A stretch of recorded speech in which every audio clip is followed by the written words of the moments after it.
Paranormal in Pennsylvania may discuss topics such as suicide, murder, and other potentially upsetting things. Listener discretion is advised. Hello, and welcome to Paranormal in Pennsylvania, where we discuss history and hauntings. Today's story takes us to a theater in Pittsburgh. I'm Sarah. And I'm Erica. Let's get into it.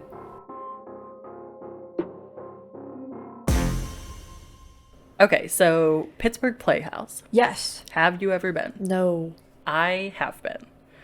And this is a theater on Point Park's campus right here in Pittsburgh. Okay. And I went there when I was in college. I had friends that went to Point Park. Yeah. For those that don't know, Point Park is a performing arts college here in Pittsburgh.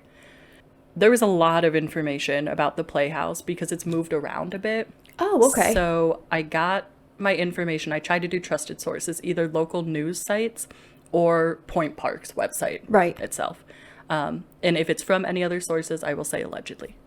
Okay, so as I said, it's owned by Point Park, and there are 3 separate performance spaces there. The Rau Theater, I think I pronounced it right, R-A-U-H. I think so. That makes sense. Rau. Yeah. The Rockwell Theater and the Studio Theater.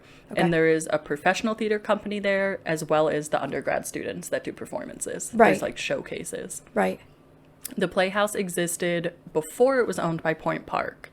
And actually, Point Park's musical theater program is now ranked in the top 10 colleges represented on Broadway. Really? Yeah. I mean, I had friends that went there that were like very good. That is honestly so surprising to me. I think I knew one person who may or may not have gone to Point Park, and I don't even remember who it was at this point. Yeah. I actually didn't know it was a performing arts college. Really? Yeah, I thought it was just like a regular downtown school. I think they have other stuff too, but it's primarily performing arts. Right. Yeah. Okay, so the hauntings may happen in the theater, which was not always a theater. Allegedly, it's been a synagogue, a church, a restaurant, a brothel, and a speakeasy. That's a lot. That's a lot of lives. I mean, Pittsburgh is old, but that's a true. lot of... I mean, brothel, speakeasy, that could be the same time. Speakeasy, restaurant, that could be the same time. Church, synagogue, that could be poor documentation. Right. But yes, it's been a lot of things, regardless. So there are stories also of homes that used to be on the property that caught fire and burnt down. Oh, no. Yeah, so we have a lot of history. Yeah, so even the grounds. Yeah, as always. Yeah. So the Pittsburgh Paranormal Society has done investigations here, and the founder was quoted in 2010 saying, quote, "The paranormal activity here is intense. I feel a little overwhelmed at times with the energy that surrounded me." End quote.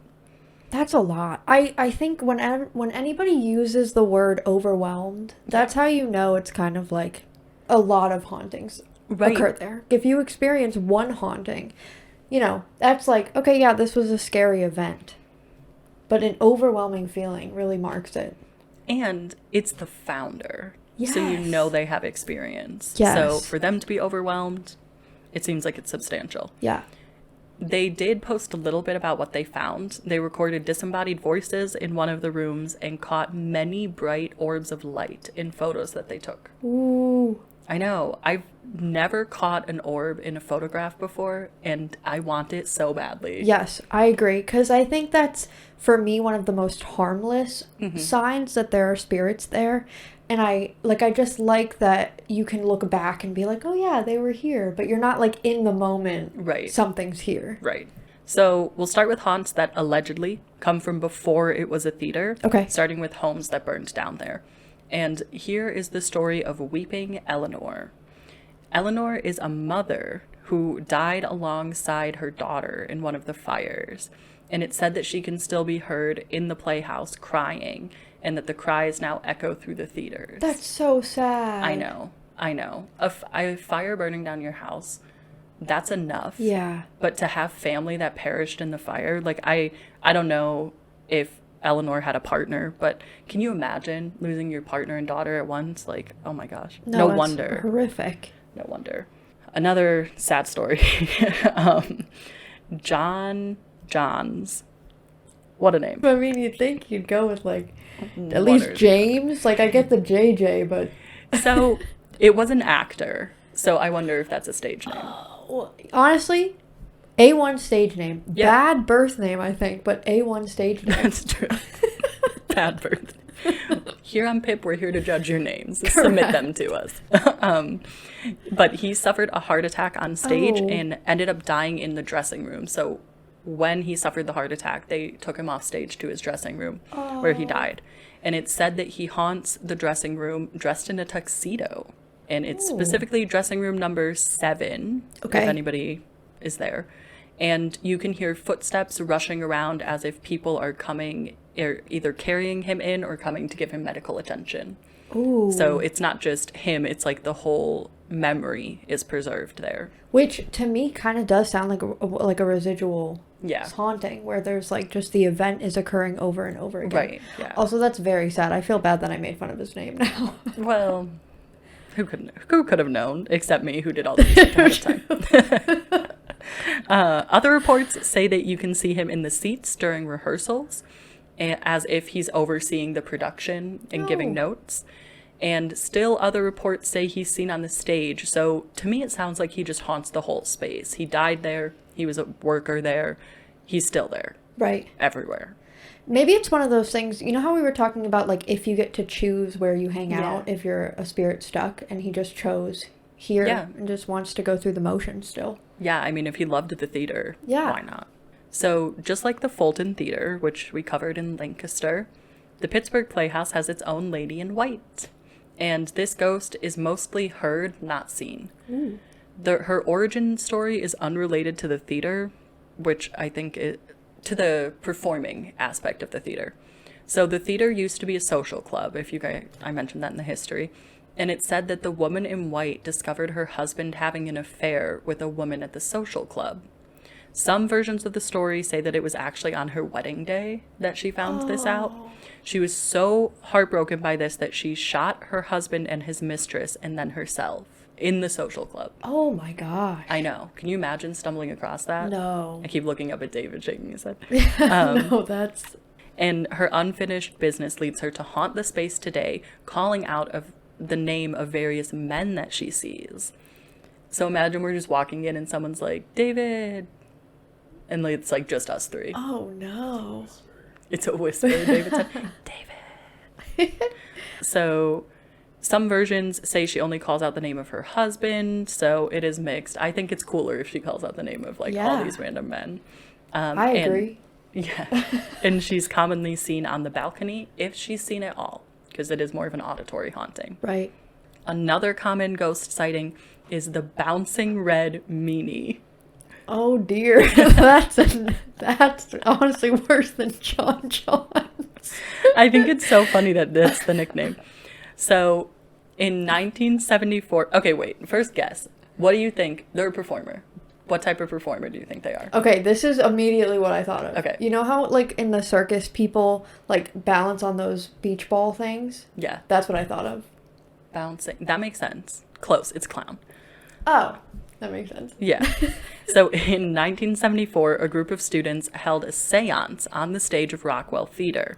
It said that they saw a man in the back of a theater who was wearing all red and pacing back and forth, appearing worried. He allegedly was identified as the clown with the stage name, the Bouncing Red Meanie, which I don't know why he picked that name. Yeah, I don't either. Like I said, I mean, John's winning. Yeah, right now. I know, right? We're not done yet. It is confirmed that he did indeed perform in that theater. And it feels to me like maybe he's nervous to perform. Like, it says nothing bad happened during his performance, but the way that he, like, paces in the background, I can see it. I don't know why else he'd be there.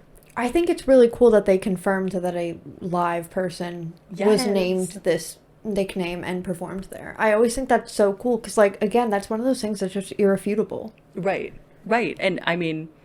unless they looked into it after, but it was 74. It's not like they have iPhones and can Google this. So to me, that adds more credit to it. Yeah. They can't quickly search it. That's actually a really good point. Just to like go off topic for a second. I wonder if in the future it might become less and less plausible, like hauntings, because of the technology that we have and like CGI and those like chat AI things. Yeah, well, that's like when we met with Sharp Side of the Paranormal for the interview, they were saying that they send whenever they catch anything on camera or video or auditory. They send it to other people in the community to be like, hey, does this seem real to you?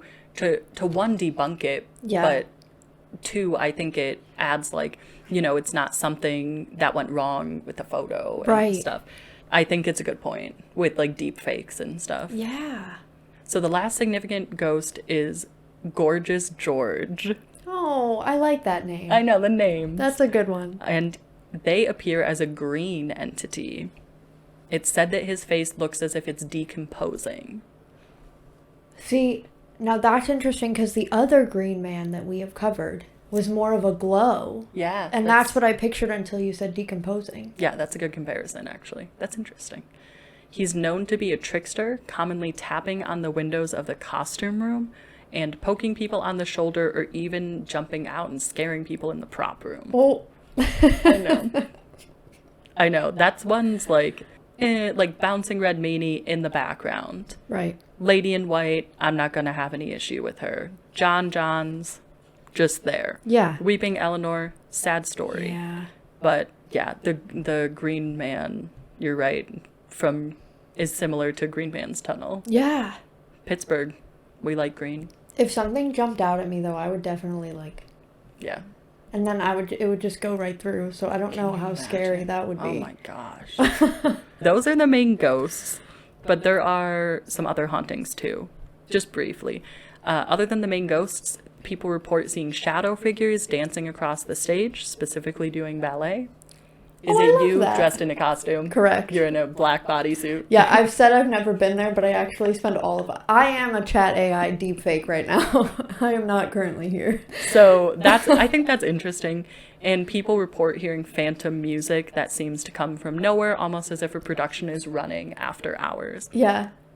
I just think, other than Weeping Eleanor, I guess they have sad stories. They have sad stories, but the ghosts, it almost seems like this could be a great movie to me because the characters are so developed and so, I don't know, they have so much personality. Even in a brief mention of who they were and what they did, they are really like big spirits. Yes, I agree. They're like memorable. Yes. Yeah, memorable is a great word for it.